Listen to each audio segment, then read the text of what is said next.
Bonjour tout le monde, mon nom est Jason Rockman, porte-parole du Comic-Con de Montréal.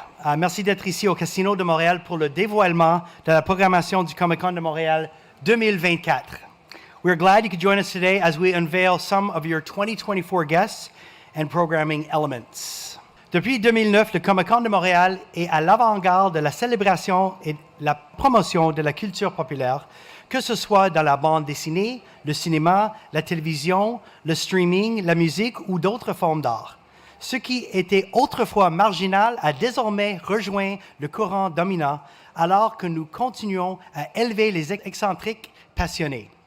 Having Montrealers like Sophie Nellis at her first con last year, people from The Mandalorian like Emily Swallow and Paul Sung-Young Lee, who is now one of the biggest stars in Hollywood, in Netflix's current big hit Avatar: The Last Airbender, we have elevated and we have continued to make Montreal Comic-Con the premier pop culture event of the year, and we are not slowing down anytime soon. Le Comic-Con de Montréal célébra sa 14e édition cet été au Palais des Congrès, soit du 5 au 7 juillet. Montreal Comic-Con will once again present one of the largest pop culture fan gatherings this summer from July 5th to 7th. Encore une fois, le Comic-Con occupera 3 étages du Palais des Congrès. Le niveau 2, toujours réservé à l'immense marché et l'allée des artistes, avec quelques activités comme des jeux vidéo, des heures sur table et les groupes de cosplay. The 5th floor hosts all events like panels, workshops, game shows, concerts, celebrity talks, as well as a few activities. Having the guests sign autographs last year on the 7th floor was a huge success in 2023 for fans and guests alike. So we're back on the 7th once again, baby. Mais tout d'abord, voici l'affiche officielle du Comic-Con de Montréal 2024. First things first, here is the 2024 Montreal Comic-Con official poster.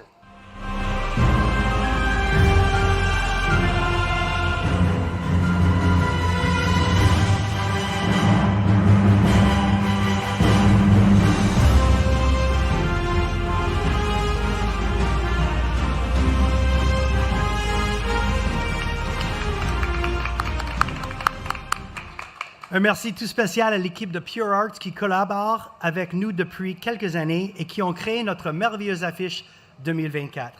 Pure Arts, a Montreal-based company specializing in statues, toys, and other high-end collectibles, have been partnering with us for the past 5 years. Not only have they worked on our poster, but some of the collectibles from years past, like the plush toy and the pin from our past 2 events. And I must tell you, Pure Arts has caused many arguments in our household. And I won't tell you why. Spend too much money with them.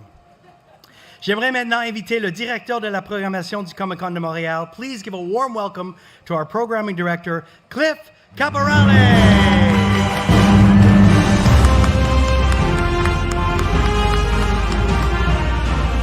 Merci, Jason. Comme toujours, le Comic-Con de Montréal proposera une programmation aussi diversifiée que son public, y compris des célébrités sur scène, des conférences, des ateliers, des autographes, des séances de photos, des tournois de jeux de société et bien plus. Le centre récréatif numéro 1 à Montréal est de retour au Comic-Con. Sport de Combat will be coming back with their very popular Nerf battles, where teams can face off using Nerf projectiles. Vous avez toujours rêvé d'incarner Legolas, Hawkeye, Green Arrow, Lara Croft ou Katniss Everdeen? Vous pourrez recevoir un petit tutoriel de tir à l'arc sur la façon de comment qu'on place son coude, si c'est ici ou c'est là, et comment loin qu'on doit tirer. Montreal, being a city filled with creatives and artists, has led to one of the biggest cosplay communities in North America. You will see fans dressed in costumes from the most popular TV series or comic books to the most obscure video games or movie characters. Like, you know who I am, right? Nobody knows. You're Jason Rockman. Nobody knows. I know. Oh! Third guy to die in Nightmare on Elm Street. 2. In 2. First guy to die, second guy to die. We'll talk about it later. Nightmare on Elm Street. I know my stuff. Le samedi 6 juillet, les participants auront l'occasion d'admirer des cosplayers magistraux présentant sur scène leur tenue sensationnelle durant la mascarade. Lors de cette compétition amateur, des jeux tiendront compte de leur savoir-faire, de leur originalité et de leur prouesse technique, de leur performance sur scène et plus encore. In addition to the masquerade, we are adding a new type of costume contest. Vous croyez ressembler à une célébrité? Vous aurez l'occasion de se faire valoir vos qualités de sosie lors de la première édition du concours de sosie de célébrité. We invite fans to take the stage to go all out with an impeccable outfit, walk, or short skit to convince the audience they are Michael Jackson, Celine Dion, Leonard Cohen, Julie Snyder, or maybe even Denis Villeneuve. I'm pulling off the Denis You Villeneuve can right do it. now. You can do it. More gray. Our tabletop role-playing gaming section, also known as TTRPG, is extending further. Les compétitions de Donjons et Dragons n'occuperont pas toutes les tables, car il y aura aussi d'autres jeux de rôle sur place. L'équipe de Game Montreal vous propose de venir découvrir plusieurs genres, comme la science-fiction ou l'horreur. Brave adventurers can now choose between vanquishing dungeon-dwelling dragons, masquerading vampires, Cthulhian, thank you, horrors, fate, and more. There will be bilingual intro games for people of all ages, no experience necessary. Dirigez-vous au niveau 5. Parmi les personnages de comic book les plus emblématiques, le super-héros canadien Wolverine est connu dans le monde pour son tempérament colérique et les 3 griffes qui dépassent de ses jointures. Created by Roy Thomas, Len Wein, John Romita Sr., and Herb Trimpe, Wolverine first appeared as the antagonist in The Incredible Hulk 180 in 1974. Only real fans know it's 180, not 181. I know my stuff. A year later, he rejoined a rebooted X-Men and became a central figure at Marvel, leading to action figures, cartoons, and big-budget live-action films. Pour célébrer le demi-siècle de James Logan Howlett, le Comic-Con de Montréal invite tous les Wolverines à venir entièrement costumés, que ce soit dans la version classique jaune et bleu, la version brune ou toute autre variante, y compris les enfants et les clones, afin d'établir un nouveau record mondial de plus grand rassemblement de cosplayers Wolverine. Super cool. En parlant de cosplay, nous voulons prendre un moment pour remercier tous les cosplayers présents à la conférence de presse.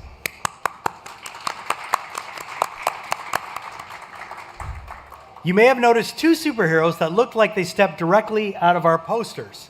The Comic-Con hero first came into existence in the shape of our logo in 2010, designed by Jimmy Susan. Comic book artists like Mike Ruth gave him a full body on our posters starting in 2012, with other artists adding new elements in the following years.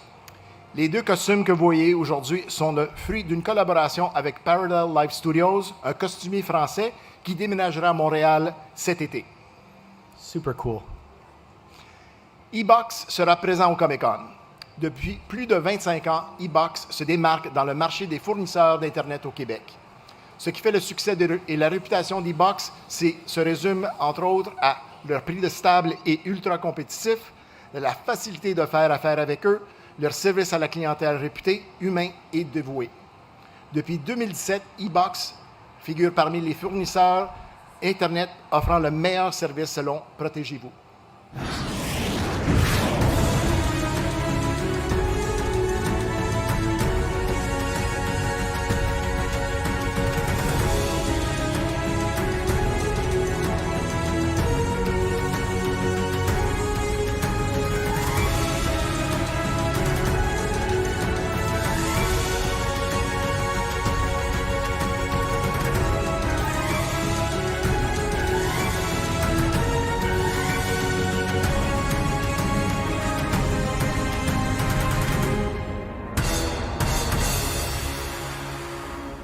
Yes. Encore une fois, la zone indie de l'Auto-Québec sera de retour au Comic-Con. Un petit mot de Patrick Healy, le chef de service de l'innovation et du divertissement à l'Auto-Québec. À l'Auto-Québec, nous encourageons le talent d'ici sous différentes formes, notamment celui de l'industrie du jeu vidéo. Nous sommes fiers d'être au Comic-Con de Montréal une fois de plus pour présenter la zone de jeux indie l'Auto-Québec, un espace de découverte pour le public où l'on met en lumière le travail des développeurs indépendants québécois.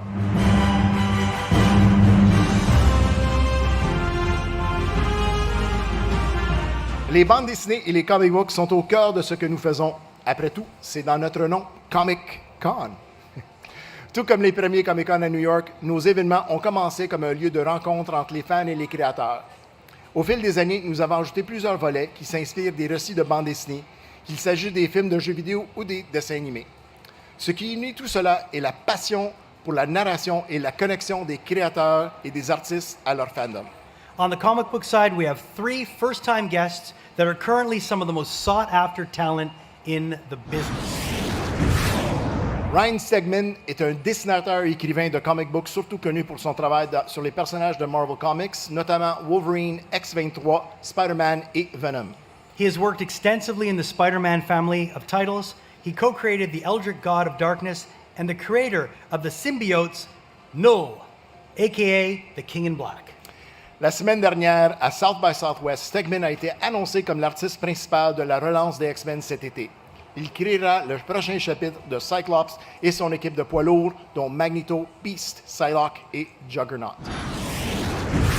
Mark Brooks est l'un des dessinateurs de couverture de bande dessinée les plus prolifiques des 2 dernières décennies.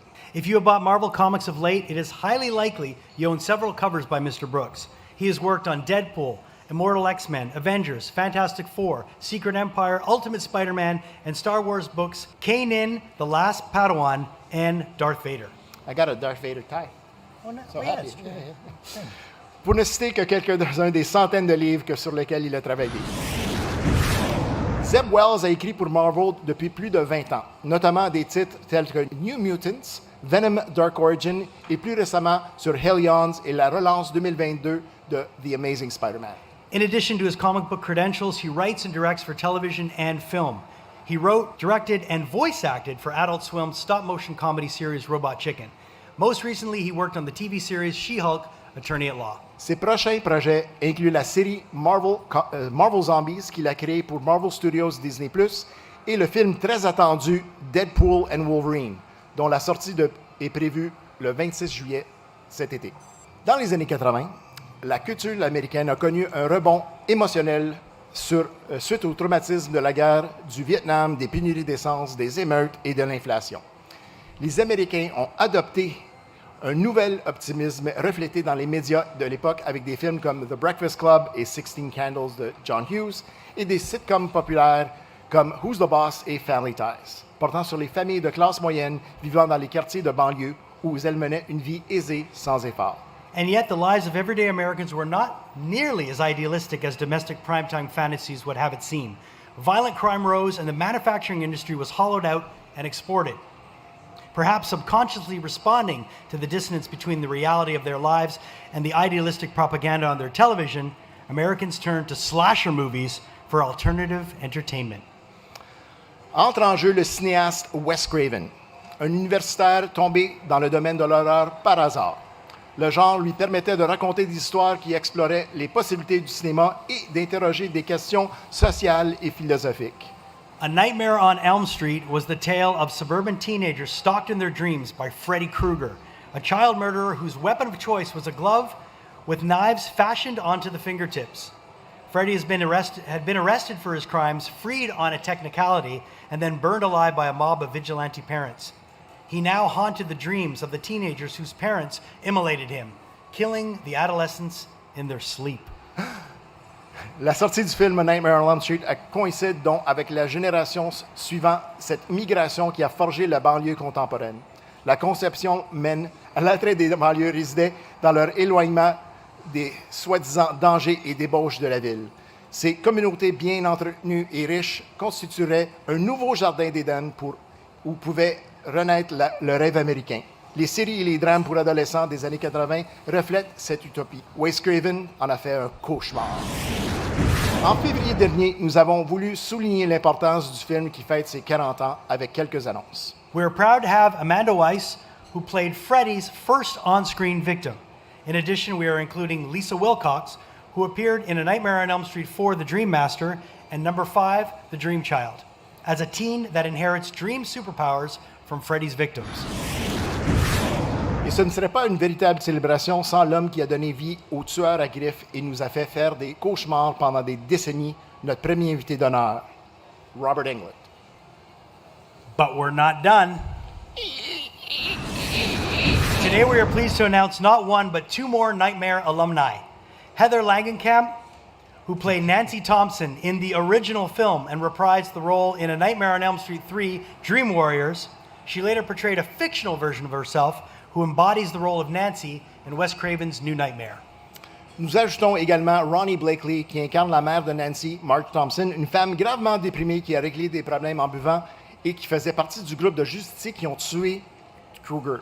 Certains se souviennent peut-être de la performance de Blakely dans le film Nashville de 1976, dans lequel elle a été nominée pour un Oscar, un Golden Globe Award, un BAFTA, un Grammy Award, remportant le prix du National Board of Review de la meilleure actrice dans un second rôle. Wow. All right, on a lighter note.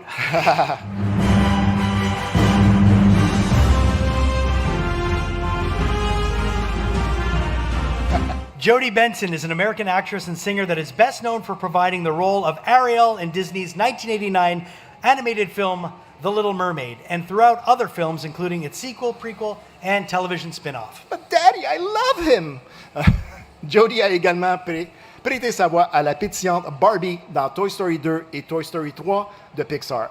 Bien qu'elle avait déjà incarné la poupée de Mattel dans un VHS de 1992, Dance Workout with Barbie. All right, now let's get to this table. You're probably wondering why all this stuff's here. Well, we're going to let you know.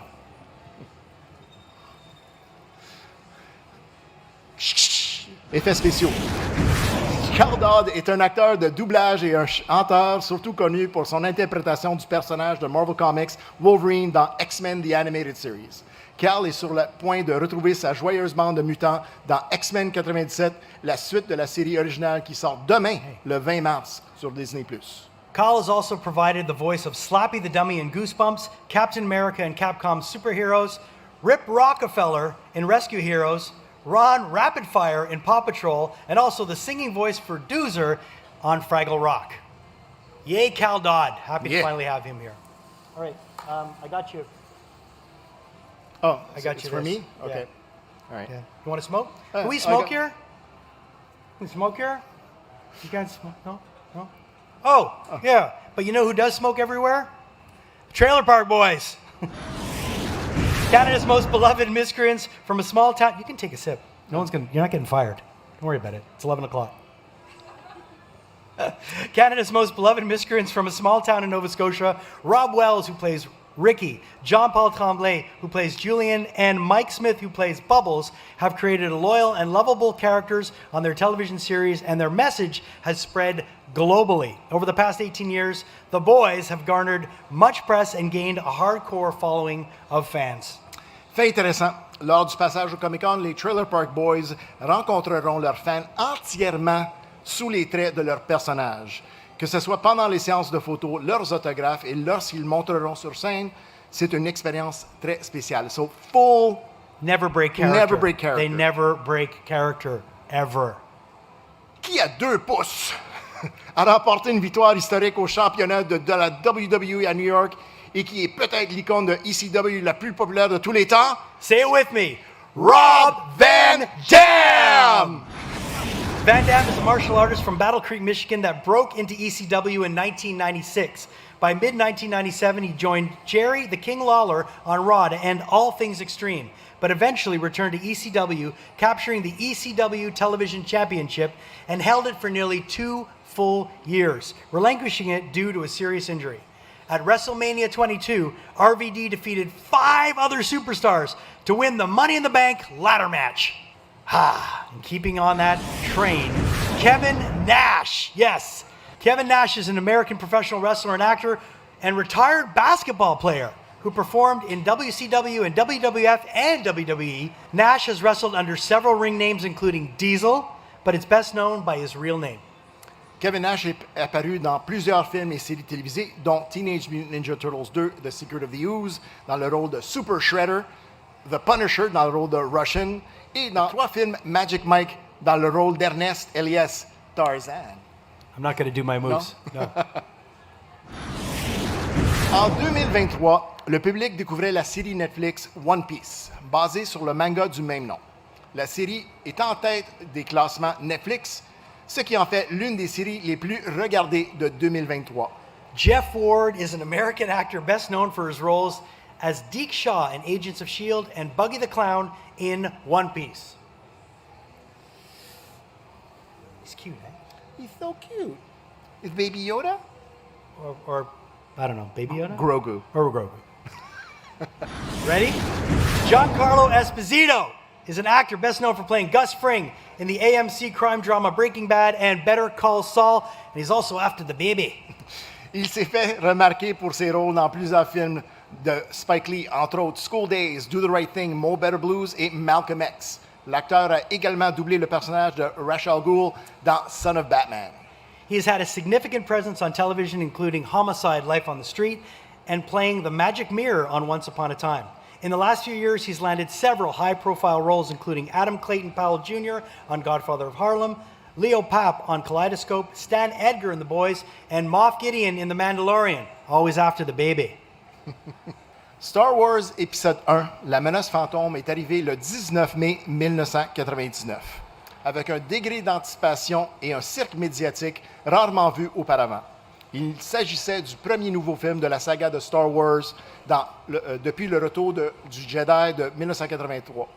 Et le coup d'envoi de la trilogie préquelle qui permettait de raconter l'origine d'Anakin Skywalker, sa descente vers le côté obscur de la Force et sa transformation en Darth Vader, alors que l'empereur s'emparait du pouvoir.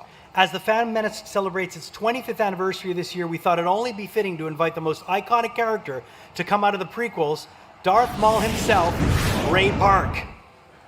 Ray is also known for his portrayals of Toad in X-Men, Snake Eyes in the live-action G.I. Joe films, and Edgar in Heroes.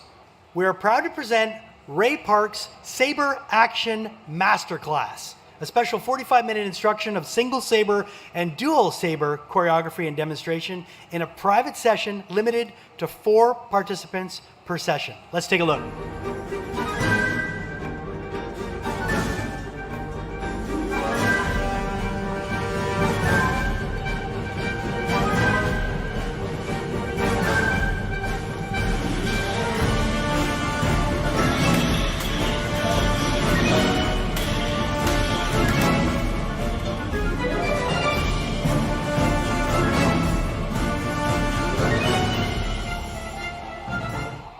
Dude, I'm so ready. I am so ready to take on Ray Park. We're not even selling tickets and you bought a ticket. Yeah, I already bought a ticket.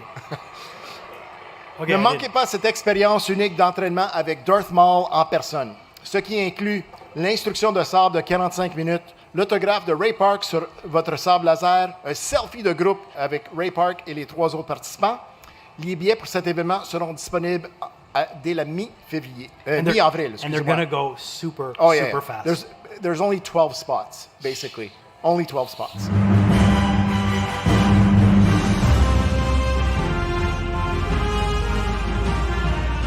So, guest of honor? Excuse-moi. What?